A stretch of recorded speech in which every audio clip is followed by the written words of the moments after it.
কি কোনো প্রশ্নের উত্তর যদি নিজে থেকে তৈরি করা হয়, মানে কোনো প্রশ্ন স্যার দিয়ে দিল, উত্তরটা বলেছে বাড়ি থেকে করে নিয়ে যাবে, ঠিক আছে? সেই উত্তরটা যদি পরীক্ষাতে চলে আসে দেখবে সেটা তুমি সব থেকে ভালো লিখতে পারবে। কেন? সেই উত্তরটা তুমি নিজে বাড়ি আসো। তা হরিভাষণে আমার প্রশ্নগুলোর উত্তর যদি তোমরা দাও, সেটা সারা জীবন মনের মধ্যে রয়ে যাবে। তাহলে আমরা কেন এলাম এই পৃথিবীতে? আমরা এলাম কেন? কি কারণে আমাদের আসা হলো? না মাগো, আমরা কিভাবে আসি? আমাদের আসার প্রথম মাধ্যম হচ্ছে মাতৃজঠর, তাই তো মায়েরা? প্রথম স্থানই হচ্ছে মাতৃজঠর। মায়ের কাছে বলে না, এই জগতে সবার থেকে মায়ের সাথে সম্পর্ক 9 মাস 10 মাস হলেও বেশি, কারণ মায়ের সাথে থাকে, তাই তো না? যেদিন আমরা মাতৃগর্ভে এলাম, ঊর্ধ্বপদ হিমমন্ড নারীর বন্ধনে কৃমির দংশনে ছটফট ছটফট করছিলাম। সেদিন আমরা কাঁদতে কাঁদতে বলেছিলাম, হে দয়াময়, হে প্রভু, আর ভালো লাগছে, আর যে ভালো লাগছে। এবার আমার এই নরক যন্ত্রণা থেকে উদ্ধার করো, আশীর্বাদ করো, এই সুন্দর পৃথিবী লোক যেন দর্শন করতে পারি, উপভোগ করতে পারি। তাই ভগবান বললেন, তোকে যে জন্ম দেব তুই করবি নাকি? প্রভু, আমি কি? তুমি আমায় এই যে এত এত জিনিস দিয়েছ, সব আমি তোমার সেবা দেব। সেদিন আমরা বলেছিলাম, এই যে প্রভু হাত দিয়েছ, হাত দিয়ে তোমার সেবা দেব, তোমার জন্য ভোগ রন্ধন করবো, তোমার জন্য পুষ্প নির্বাচন করে পুষ্প নিবেদন করবো। এই যে পা দিয়েছ, এই পায়ে করে তোমার নাম যেখানে হবে আমরা হেঁটে হেঁটে যাব। এই যে বদন দিয়েছ, এই বদন দিয়ে কৃষ্ণ নাম, হরি নাম আর হরি কথা গাইব। এই যে কান দিয়েছ, এই কান দিয়ে শুধু সুকথা, ভালো কথা, কীর্তন কথা শুনব, ভাগবত কথা শুনব। কিন্তু বাবা, জন্ম হওয়ার পরে একটাও কি রাখলাম? হ্যাঁ গো, একটাও রেখেছি? হ্যাঁ, হাত দিয়ে রন্ধন করছি যত রকমের আজে বাজে খাবার, যেগুলো আমাদের শরীরের জন্য নয়।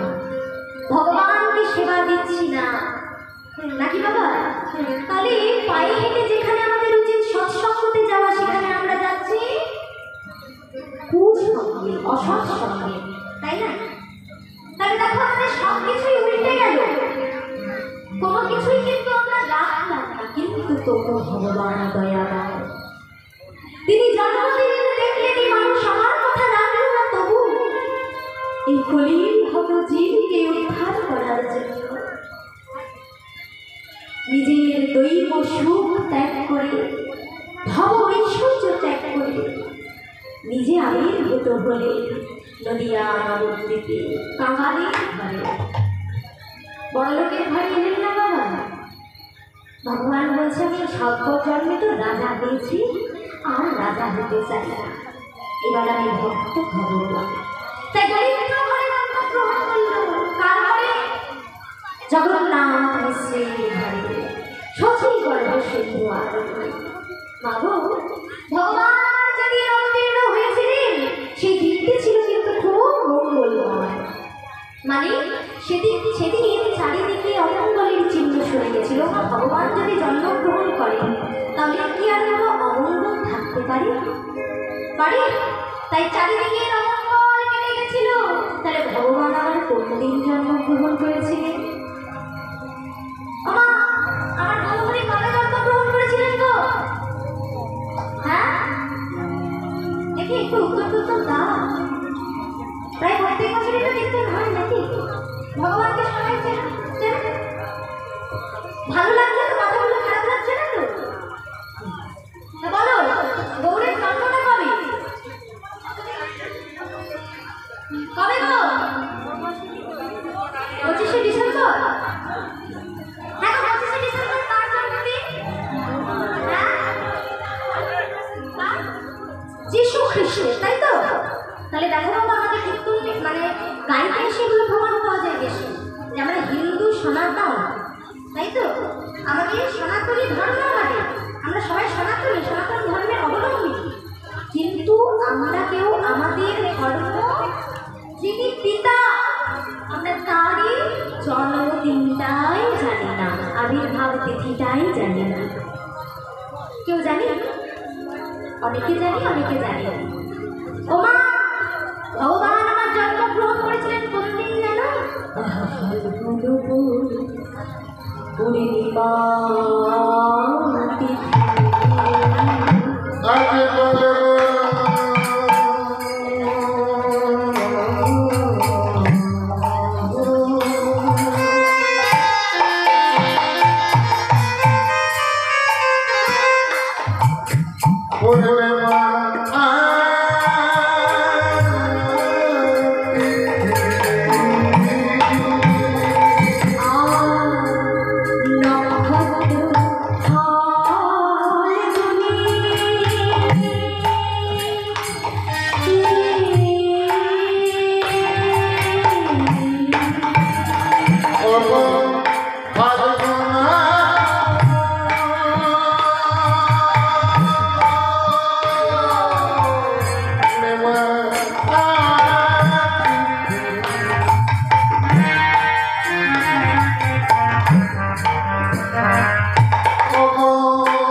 যেদিন আমরা আবির খেলি, রং খেলি, সেটা কেন খেলি তাই জানি না। সনাতন ধর্মের সব থেকে বড় দিন সেই দোল পূর্ণিমা তিথি। সেই দিন আমার গৌর সুন্দর আবির্ভূত হয়েছিলেন কলির জীবকে তরাতে। সেই গৌর সুন্দর নদিয়া নবদ্বীপে আবির্ভূত হয়েছিলেন। তমা এখানে কয়েকটা তত্ত্ব বলবো, যদি শুনবে তবে বলবো, নাহলে বলবো না। শুনবে? গৌরাঙ্গ কেন এসেছিল কারণ জানা আছে? বাহ্যিকভাবে আমরা বলে দিই গৌরাঙ্গ এসেছিল এই তো কলির জীবকে উদ্ধার করতে, নাকি বলো? হ্যাঁ, এইটুকুই আমরা জানি। আর হরিনাম বিলাই এগুলো সবাই গায়, কিন্তু গৌর হরি কেন এসেছিলেন তার অনেকগুলি কারণ ছিল। শাস্ত্র বলছে ভগবান কৃষ্ণ এতটাই সুন্দর ছিল, এতটাই লাবণ্যময় তার শরীর ছিল, তার দেহ ছিল, যে ভগবান কৃষ্ণকে তো সবাই ভালোবাসত। এমনকি একদিন স্বয়ং নিজেকে দেখে ভগবান কৃষ্ণ নিজেই চমকে উঠেছিলেন, কে এই পুরুষ যার এত দীপ্ত তেজ, তার অঙ্গে এত দীপ্ত স্বভাব, কে আমি জানতে চাই। চারিদিকে ছুটতে ছুটতে ছুটতে চলে গিয়েছিল, কোথায় গেলে আমি জানতে পারবো কে এই দিব্য পুরুষ। পরবর্তীকালে চলে যায় রাধা রানীর কাছে। আমি একটু ছোট্ট করেই বলছি। রাধা রানীর কাছে যখন যায়, তখন রাধা রানীর কাছে গিয়ে বলে, শুনলাম রায় এইরকম দিব্য পুরুষকে নাকি তুমি পেয়েছ, সেই দিব্য পুরুষ নাকি তোমার প্রেমে আবদ্ধ।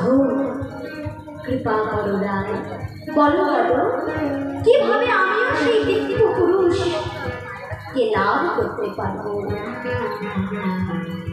তখন রাধারানী বললে, বধূ ওমা, এই কথাগুলো একটু শুনবে গো, এগুলো খুব গ্রন্থের ভেতরের কথা, তো এই কীর্তনের আসলে বলি বলে জানা হয়, সব গল্প তো সবার পড়া হয়ে ওঠে না। আর এই সব ঘটনাগুলো, লীলাগুলো ছোট ছোট জায়গায় লুকিয়ে রয়ে গেছে, আর এইগুলো প্রকাশ হওয়াটা জরুরি। যে কারণে ইউটিউব, বাবা এই ইউটিউবে কিন্তু অনেক লাভ হয়েছে। মানুষ অনেক অজানা জিনিস দেখবে, যেটা জানি না মানুষ হঠাৎ করে গুগল নামলে ইউটিউবে সার্চ করে, তাই না? দেখি তো ইউটিউবে কি আছে। তাহলে আমরা যেগুলো জানি না সেগুলো ইউটিউবে খুঁজি। তাই এই যে আমার দাদা ভাইরা এত কষ্ট করে এই ভিডিওগুলো তুলে ছাড়ছে, ওরা ছাড়ছে বলে তোমরা তো পাচ্ছ নাকি গো? তাহলে কি পেতে? কোথায় কোন গ্রামে কোন কীর্তনিয়া কোন তত্ত্ব বলে থাকতো, তোমরা কি সেই তত্ত্বের হদিশ পেতে গো? কিন্তু আজ এই ইউটিউবটা হচ্ছে বলে, এই ভিউটা হচ্ছে বলে এত লাখ লাখ মানুষের কাছে এই যে কথাগুলো, যে শাস্ত্রের কথা, যে তত্ত্ব কথা, সেগুলো ছড়িয়ে যাচ্ছে, তাই না? তাহলে বাবা, আমার কৃষ্ণ যখন এই কথা বললেন, তখন রাধারানী বললেন, হে কৃষ্ণ, বিষয় হয়ে কখনো বিষয়কে ধরা যায় না। আমি নিজেকে নিজে আলিঙ্গন করে কোনোদিন সুখ পাবো? বিষয় হয়ে বিষয়কে ধরা যায় না। বিষয় হয়ে তোমায় যদি বিষয় ধরতে হয়, আশ্রয় নিতে হবে। তখন বললাম, প্রভু তোমাকে প্রভুর পদ ত্যাগ করে তোমায় তবে ভক্ত হতে হবে। বেশ, তবে হীরায় দাও দাও, তোমার ওই রাতুল রাখা চরণে আমায় ঠাই দাও, আমি তোমার চরণাশ্রয় করে ভক্ত হব। এই জন্মে তো আর পারলাম না রায়, আর কলির যুগে তবে আমি ভক্ত হয়ে ধুলাই পড়া করে দেব। কেন?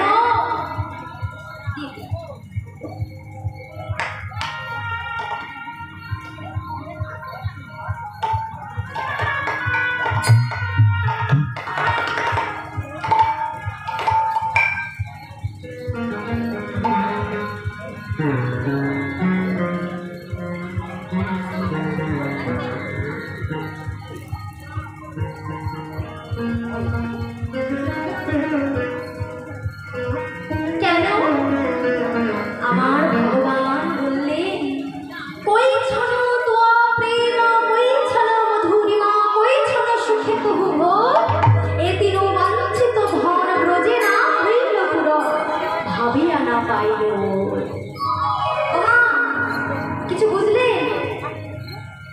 ভগবান কৃষ্ণ রাধারানীকে বলছে, আমার তিনটে জিনিস পূরণ হলো না এই ব্রজলীলা, যেটা আমি আগত কলিকালে পূর্ণ করব। কি? কই ছড়ো তোমা প্রেম, রাধারানীর প্রেমটা কি রূপ, কই ছড়ো মধুরিমা, তার প্রেমের মাধুর্য কেমন, আর কই ছড়ো সুখে তবু গর্বে রায়, তুমি সারাদিন এই কৃষ্ণ কৃষ্ণ কৃষ্ণ বলে কেঁদে কি সুখ পাও তা আমি জানব। তাহলে এই তিনটি কারণ, ওমা মনে রাখবে, এই তিনটি কারণ হচ্ছে গৌরের আবির্ভূত হওয়ার অন্তরঙ্গ কারণ। রাধে মায়েরা মন দিয়ে শুনবে, এই তিনটে হচ্ছে অন্তরঙ্গ কারণ। আমার কথা বুঝতে পারা যাচ্ছে তো পরিষ্কার? মায়েরা বুঝতে পারছো? যদি বুঝতে না পারছো তাহলে হাত তোলো, যদি বুঝতে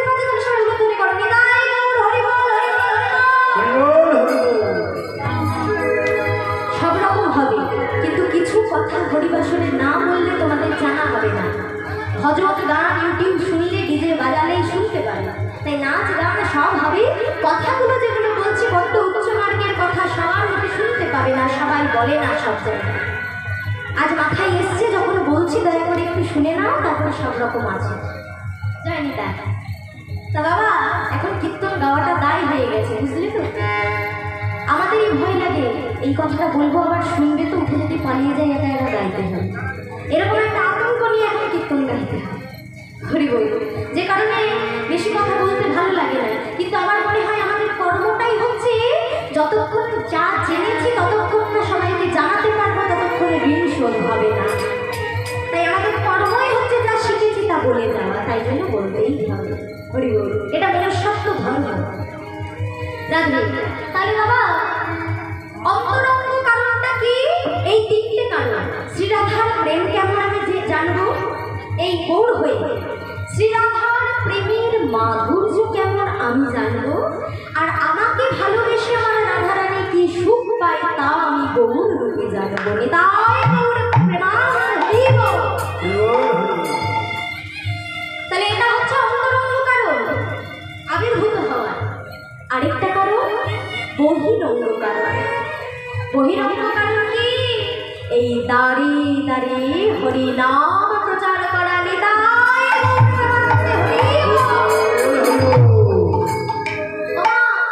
দাঁড়িয়ে দাঁড়িয়ে হরি নাম প্রচার করা। তাই শাস্ত্র কি বললে? অন্তরঙ্গ কারণে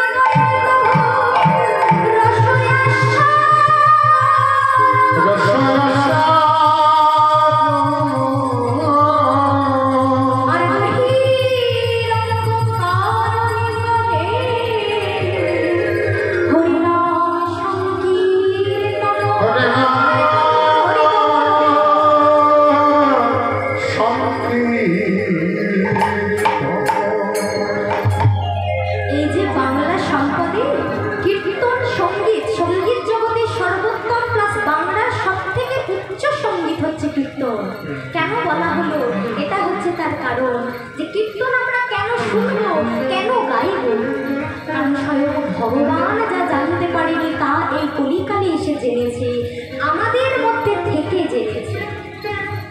তাহলে বহিরঙ্গ ভক্ত শোনে প্রভু করেন হরি নাম সংকীর্তন। তাহলে রস আস্বাদন আর হরি নাম সংকীর্তন, অন্তরঙ্গ বহিরঙ্গ, এই দুই কারণে প্রভু নাম এই ধরাধামে আবির্ভাব। বোঝা গেল? বুঝতে পারলে? হরি বল। আমার গৌর সুন্দর এই গলির দাঁড়িয়ে দাঁড়িয়ে ঘুরে ঘুরে হরিনাম প্রচার করলেন। তা গৌর না হইলে তো আমরা কিছু জানতাম না বাবা, নাকি গো? গৌর না হলে আমরা কিছু জানতাম? গৌর হরি হলে আমার প্রেমের ঠাকুর, তার মতো দেবতা আর কেউ হবে না, তার মতো প্রেম ভালোবাসা কেউ দিতে পারে না, তাই না বাবা? ভগবান কৃষ্ণ বললেন রাম আদি অবতারে ক্রোধে নানা অস্ত্র ধরে অসুরের করেছি সংহার। অসুরের করেছি সংহার রাম আদি অবতারে, অর্থাৎ যা যা অবতার আমি ধরেছি তাতে আমার অস্ত্র ছিল, কোথাও ধনুর্বাণ, কোথাও চক্র, সেখানে শাস্তি দিয়েছি। কিন্তু রাম আদি অবতারে ক্রোধে নানা অস্ত্র ধরে অসুরের করেছি সংহার। এবে অস্ত্র না ধরিব প্রাণে কারো না মারিব, হরি নামে চিত্ত শুদ্ধি করিব সবার হৃদয়। তাই জাত পাত উঁচু নিচু ধর্ম বর্ণ ভেদাভেদ সরিয়ে দিয়ে নদিয়ার নিমায় হরিনাম প্রচার করে সকলকে গোলে দিলেন। বলেন রে কলিহত জীব, তোরা হরি কৃষ্ণ মহামন্ত্র নাম গা, এই নাম গাইলে তোরা উদ্ধার হয়ে যাবে। তাই চলো মায়েরা, একবার বেলা পূর্বে আমরা সবাই মিলে আমরা হরি কৃষ্ণ মহামন্ত্র নাম গাই। কি মায়েরা গাইবে তো?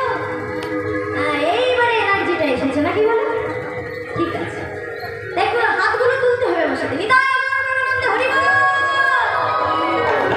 আর আশার থেকে একটা হলো ধ্বনি শুনিনি। ও মায়েরা জিভগুলো বাড়িতে রেখে চলে এলেন।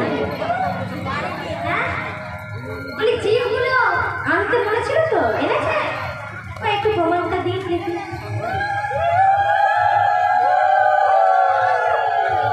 আর দুধের মায়া খুলে চলে এলেন নাকি ভুল করে? সবাই মিলে বিদায় বল হরি বল। আমি কি করবো বুঝতে পারছি না যে মাইকটা কোথায় ঘোরাবো?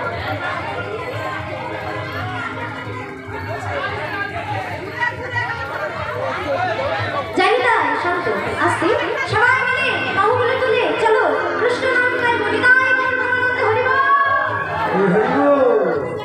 হরে কৃষ্ণ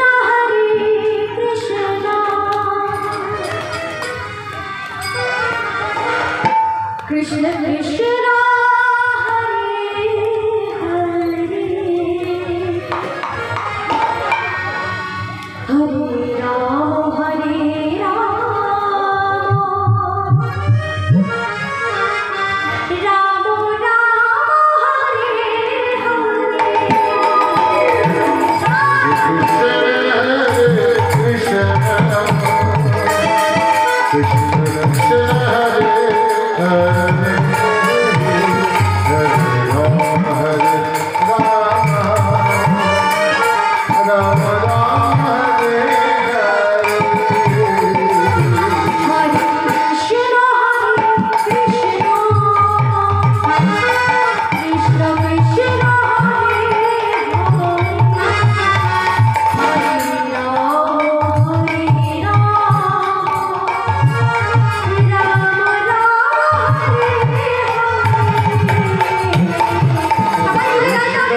হরে রাম রাম রাম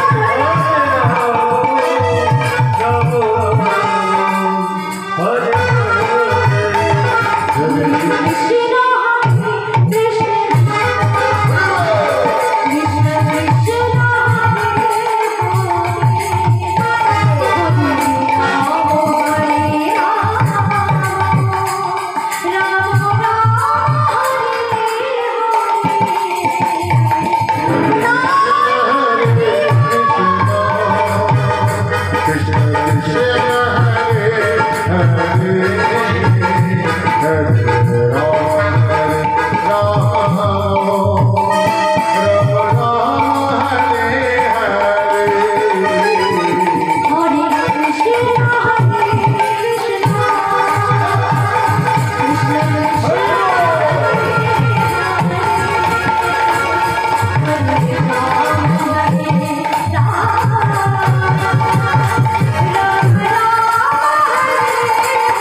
যখন আমি গানগুলো গাইছি তখন হাতগুলো উলধ্বনিগুলো কম হয়ে যাচ্ছে।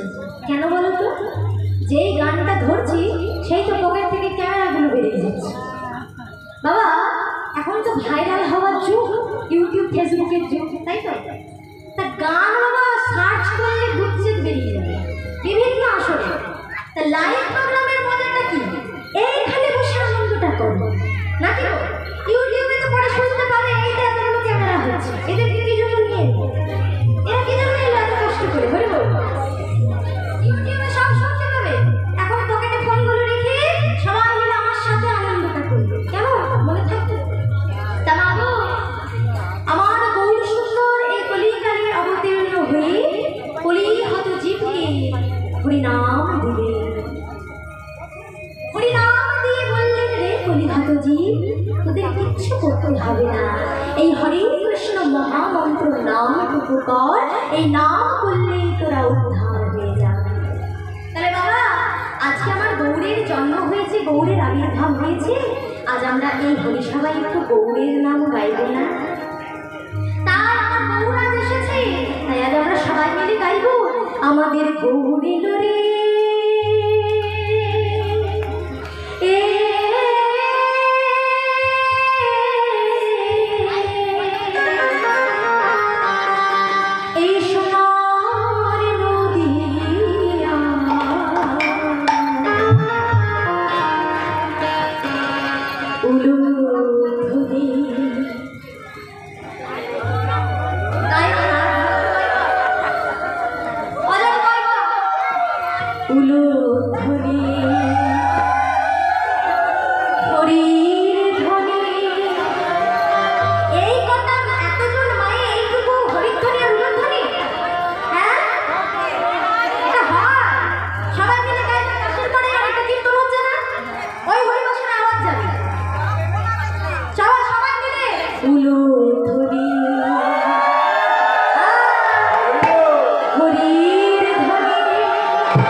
হরিনামটা চারিদিকে বিলানো আছে, তোমরা গিয়ে ঘুরাবে না?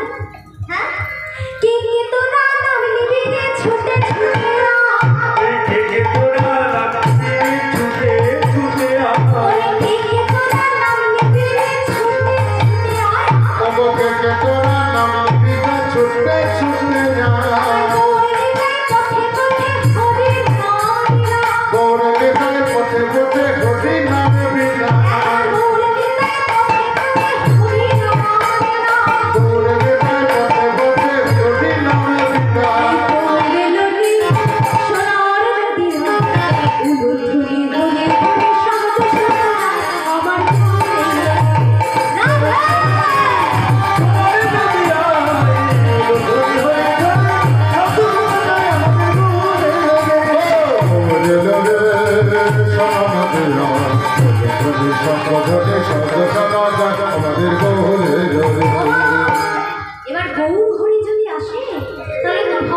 বলে চেয়ে দেখো, তোমরা সবাই দেখো আজকে কি অবস্থা।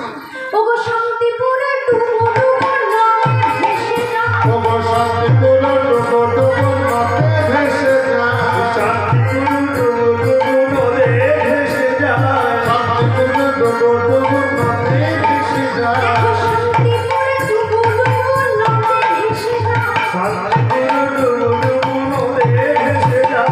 ফুল ভাগিয়া ঢেউ আসে লাগলো ওরার গায়, ভাগিয়া ঢেউ আসিয়া লাগলো ওরার গায়, ফুল ভাগিয়া ঢেউ আসিয়া লাগলো ওরার গায়, ওগো ফুল ভাগিয়া ঢেউ আসিয়া লাগলো ওরার গায়।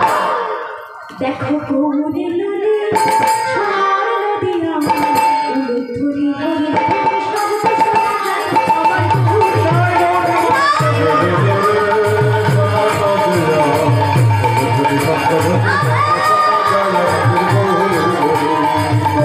লুলি সোনার নদী আমার, ধরি ধরি ধরি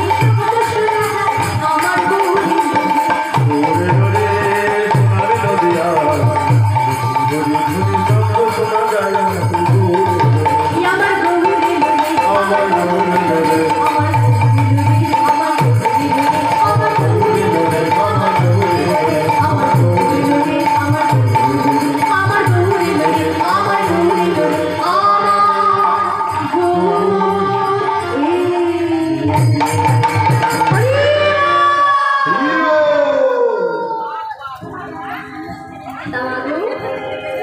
গৌর হরি গাইতে সকল ভক্তের মনে আনন্দ, চারিদিকে আনন্দের বন্যা হয়েছিল। এই আনন্দ দেখে পদকর্তা কি আর থাকতে পারে? পদকর্তা আনন্দে আত্মহারা হয়ে কলম দিল, বাসুদেব ঘোষণা হে মনে নারিয়া মনে রহিলা আশা, দূর পরদমনে করিয়া ভরসা। করে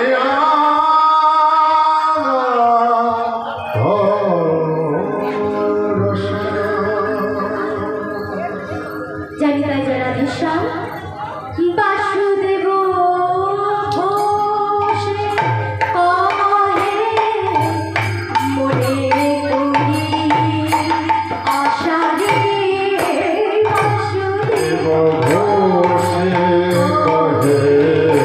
মনে করি আশা রে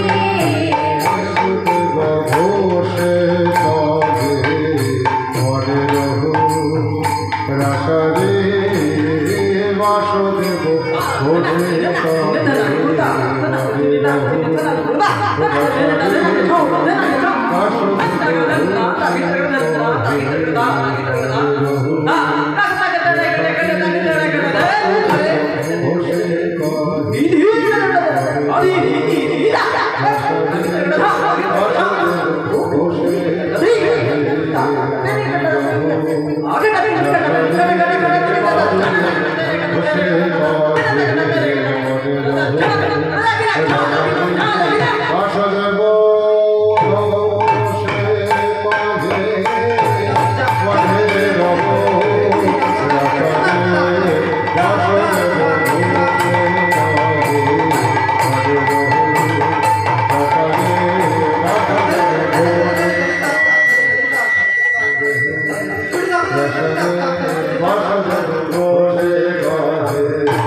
ভক্তমন্ডলী মায়েদের সঙ্গে শিখল কথা বলতে আজ মহতি হরিবাসে আমি যেমন কথা বলছি আমার শিখলও কথা বলতে চাই।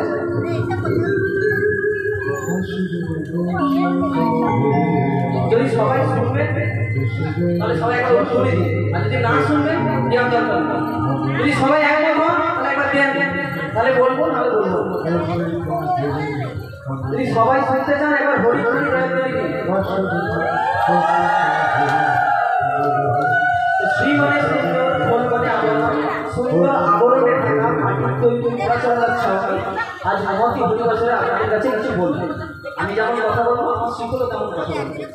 আমার কথা আর শিখলের কথা যদি না মেলে তাহলে আপনারা এসে কানটা মুড়ে দিয়ে যাবেন, ঠিক আছে? আর যদি ঠিক হয় এই যেমন হরিধ্বনি উলুধ্বনি দিয়ে আমাকে সহযোগিতা করলে আবার করবো, ঠিক আছে? মনে থাকবে? হ্যাঁ। তো শিখলে কি বলছে?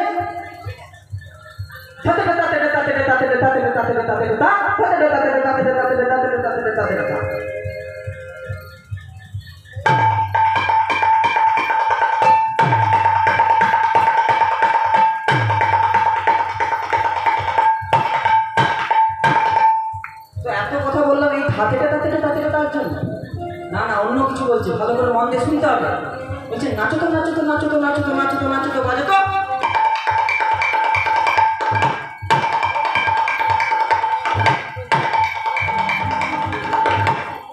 তো এমনি এমনি নাচা যায়? লোককে নাচতে বলে নেচে দেবে? নাচার জন্য গোলমারি প্রয়োজন হয়তো, রীতিন প্রয়োজন হয়তো। তো কি বলে নাচবে? ত্রেকে ধেনে ধেনে নাচো তো নাচো তো, ত্রেকে ধেনে ধেনে নাচো তো নাচো তো, ত্রেকে ধেনে ধেনে নাচো তো নাচো।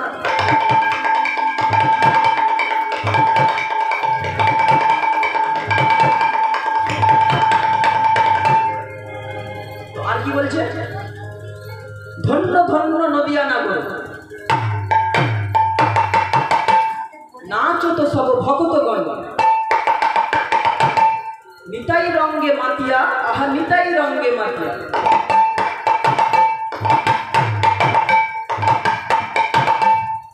বলছে আমি যেটা বলেছি সেটা বলছে কি বলেছিলাম? যদি আপনারা দেন তাহলে বাজাবো, নাহলে আর বাজাবো না, অনেকটা টাইম হয়ে যাচ্ছে। হ্যাঁ হালকা হলো দেখো, মানে সম্পূর্ণটা তুমি ঠিক বাজাতে পারবে না, বুঝতে পারবে? ওই জন্য হালকা হালকা দিচ্ছে। হ্যাঁ। তো শিখলে আর কি বলছে? বলছে দুটি দুটি দুটি ভাই, দুটি দুটি দুটি ভাই, চৈতন্য নিতাই, আহা চৈতন্য নিতাই, আহা চৈতন্য নিতাই, রাধা ধেয়া, আহা রাধা ধেয়া, গুরু গুরু রাধা ধেয়া। সবশেষে কি বলছে? বলো ভাই গৌর নিতাই, বলো ভাই গৌর নিতাই, বলো ভাই গৌর নিতাই।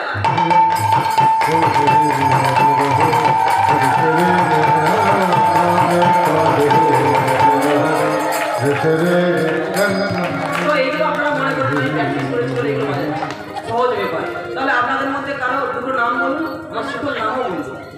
আপনাদের একটু বড় ধরনের নাম কার আছে বলুন, বলুন বলুন তাড়াতাড়ি বলুন, একটা পরীক্ষা হচ্ছে। বলুন আপনাদের মধ্যে কারো একটা বড় নাম বলুন, জোরে বলুন। আরে হায়, নাম বলতে এতক্ষণ ছোট নাম।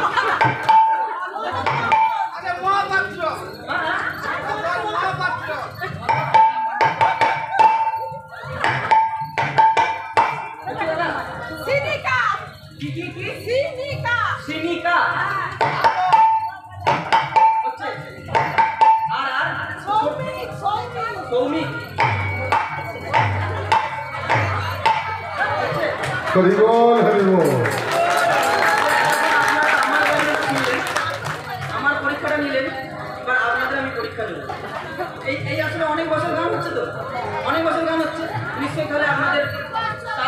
হয়েছে, তাহলে আমার শিকল যেই তালে বলবে আপনাদের হাতে তালি সেই তালে বলবে। পারবেন? পারবেন তো? আগে শুনবেন, তারপরে আপনারা হাতে তালি বলবেন, ঠিক আছে? বেশি না, 2-4টে করে সংখ্যা আমি বাজাবো। দেখুন সবাই মিলে হাত তুলুন, ওপরে তুলুন। এই তো।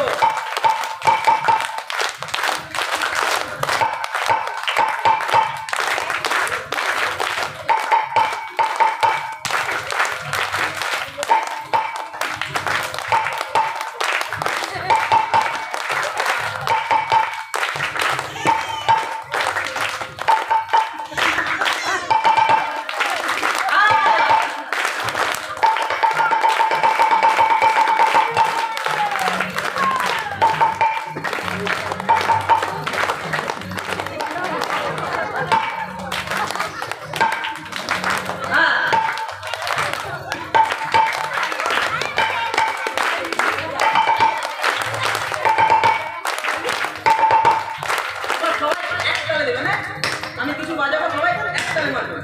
1, 2, 3 সবাই।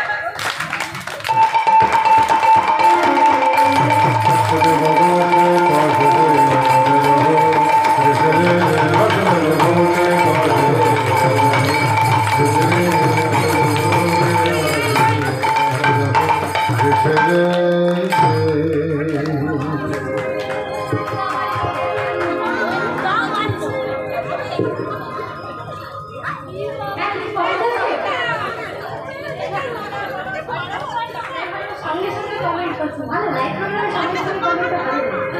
ভালো লাগলো তো সবাই? জয় জয়। মনোরঞ্জন হয়েছে? হ্যাঁ, বাহ সুন্দর। তোমা এতক্ষণ আমরা নদিয়া নগরে গৌরীর কথা আলোচনা করলাম। তোমরা বুঝতেই পেরেছো গৌরচন্দ্রিকা দেখে বোঝা যায় লীলা কি হবে, তাই না? তা গৌরীর আবির্ভাব যখন জেনেছি, লীলার মধ্যে জানতো কার আবির্ভাব? কৃষ্ণের আবির্ভাব। একদম ছোটর মধ্যে তত্ত্ব নিয়ে গান নিয়ে আমরা আলোচনা করব আজকে স্বয়ং ভগবান শ্রীকৃষ্ণের আবির্ভাব লীলা বা জন্ম লীলা। আমার মনে হলো জন্মাষ্টমী উপলক্ষে দেখবে বাবা, যখন লক্ষ্মী পুজো হয় লক্ষ্মীর পাঁচালি পড়া, তাই না? মনসা পুজো হলে মনসা মঙ্গল গাওয়া, তাই তো? তাহলে যার উপলক্ষে গান ভগবানের আবির্ভাব, সেইটা সম্পর্কে যদি আমরা 3-4 ঘন্টা একটু আলোচনা করি, তাতে বোধহয় পুণ্য লাভ একটু বেশি হয়। কি আমার সিদ্ধান্তে কি কোনো ভুল আছে বাবা? হ্যাঁ, আনন্দ লাগছে তো? এতক্ষণ পর্যন্ত যা গিয়েছি মজা লাগছে তো? সব রকম আছে তো? যাই না, বেশ, এবার চলো দেখবো কিভাবে আমাদের এই অন্ধকারময় কারাগার আছে আমাদের জগতের আলো কৃষ্ণচন্দ্র অবতীর্ণ হলো। সবাই জানো আজকে আর বৃন্দাবনে যাওয়া হবে না, বৃন্দাবন ভজনা আর গাওয়া হবে না। কেন? আজকে যে লীলাটা জন্মলীলা, আর আমার গোবিন্দ তো আর বৃন্দাবনে জন্মগ্রহণ করেনি। আমার গোবিন্দের জন্ম হয়েছিল মথুরায় কংস কারাগারে, তাই তো না?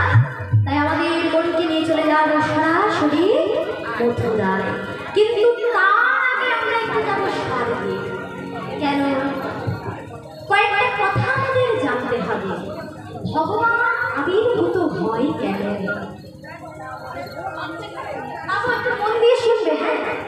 দেখো না, ভগবান আবির্ভূত হয় কখন জানো?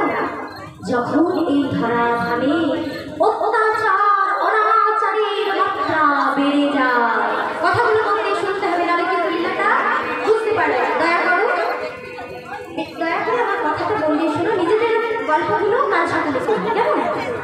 দূরের মায়েরা কিন্তু খুব মন দিয়ে শুনছে, এই সামনের মায়েরা শুনছে, শোনার সময় আবার তারপরে হরি বল হরি বল। না গো, আমার কথাটা শোনো মন দিয়ে। ভগবান আমার কখন আসে না? যখন এই ধরা ধামে, যখন এই ধরা ধামে অত্যাচার অনাচার বেড়ে যায়, প্রজা পীড়ন বেড়ে যায়, তখন ভক্তকে রক্ষা করতে, অভক্তকে বিনাশ করতে আমার ভগবান আসে। কি তাই তো বাবা? তিনি আমার গীতা পাঠ করেন, এমন কে কে আছেন একটু হাতগুলি তুলবেন দেখি। গীতা পাঠ করেন, রাধে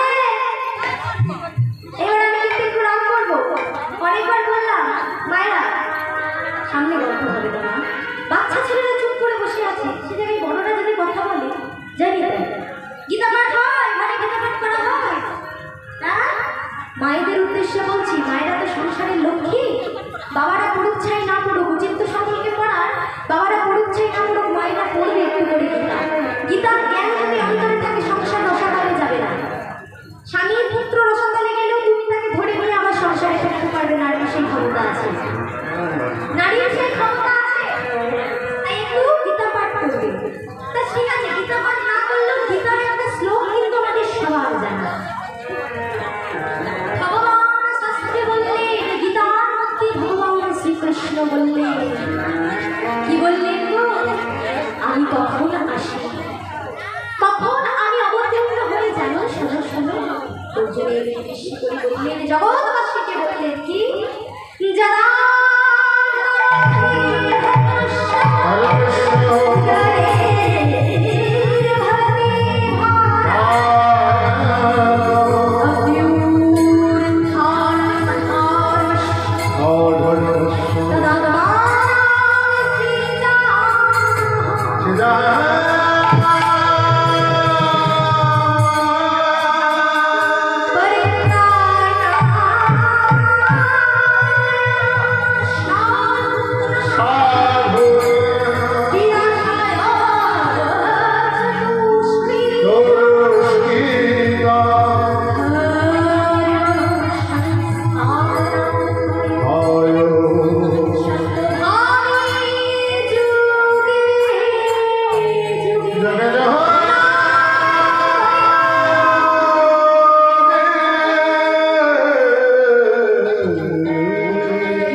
সংস্কৃতের মানে একটু বুঝবেন না?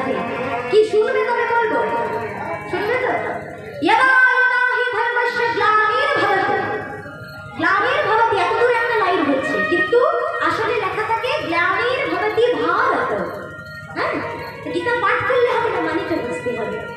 কি বলছে? यदा यदा हि धर्मस्य, যখন যখন ধর্ম গ্লানির্ভবতি, গ্লানিতে হয়ে যায়। ভারত মানে ভারতবর্ষ নয়। গীতা যখন বলেছেন ভগবান, লেখা যখন হয়েছে, তখন ভারত বাংলাদেশ পাকিস্তান বলে ভাগ ছিল না। তাই ভারতের কথা বলেনি।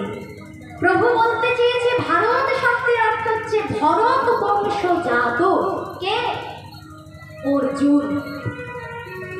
অর্জুনকে বলা হচ্ছে ভরত বংশজাত, তাই ভারত। বুঝে যাচ্ছে কথাটা? মনে থাকবে? यदा यदा हि धर्मस्य ग्लानिर्भवति भारत, হে অর্জুন, যখন যখন ধর্মের মধ্যে গ্লানি চলে আসে, যখন যখন এই পৃথিবী পাপীতে ভরে ওঠে, পাপীর ভারী ভারী হয়ে ওঠে, তখন यदा यदा हि धर्मस्य ग्लानिर्भवति भारत তখন আমি নিজেকে সৃষ্টি করি। কেন? পরিত্রাণায় সাধুনাম। এখানে সাধু মানে এত বড় দাড়ি, হাতে কুমন্ডু, মাথায় জটা, এই সাধু নয় বাবা। একটু কথাগুলো মন দিয়ে শুনলে কেমন? এখানে সাধু মানে হচ্ছে যিনি সাধনা করেন তিনি সাধু। কিরকম সাধনা? সেই সাধনা নিজের উন্নতির জন্য হতে পারে, জগতের কল্যাণ হেতু হতে পারে, বা সকলের জগৎজনের কল্যাণ হেতু হতে পারে। বোঝা যাচ্ছে? তাই যিনি জগতের কল্যাণে, নিজের কল্যাণে সাধনা করেন তিনি হচ্ছেন সাধু। তাতে তার কোনো জটা থাকতেও পারে, নাও থাকতে পারে। জটার কুমন্ডল থাকলেই তাকে যে সাধু বলবে তা কিন্তু নয়। এই যেমন আমাদের সমাজে যদি দেখি একজন শিক্ষক, সেও কিন্তু সাধু। যদি বলবে কেন শিক্ষক আবার সাধু না কি করলো? কিন্তু বাবা, ওই যে সকাল থেকে রাত্রি পর্যন্ত একজন শিক্ষক কিছু পয়সার বিনিময়ে ছাত্র পেটাচ্ছে, ছাত্র পড়াচ্ছে, ছাত্রকে শিক্ষা দিচ্ছে, এরপরে তারা কি করছে? নতুন প্রজন্মকে শিক্ষিত করে তুলছে। এতে জগতের মঙ্গল হবে না? মঙ্গল। আমরা একটু বড় হতে না হতে কি বলি জানেন? স্কুলে যান, স্কুলে যান। কেন? আমাদের আশা যে দিয়ে মানুষের মতো মানুষ হবে, তাই না? তাহলে বাবা সে শিক্ষকও কিন্তু সাধু, তিনি আমাদের সন্তানকে শিক্ষা দিয়ে মানুষ করে তুলবেন।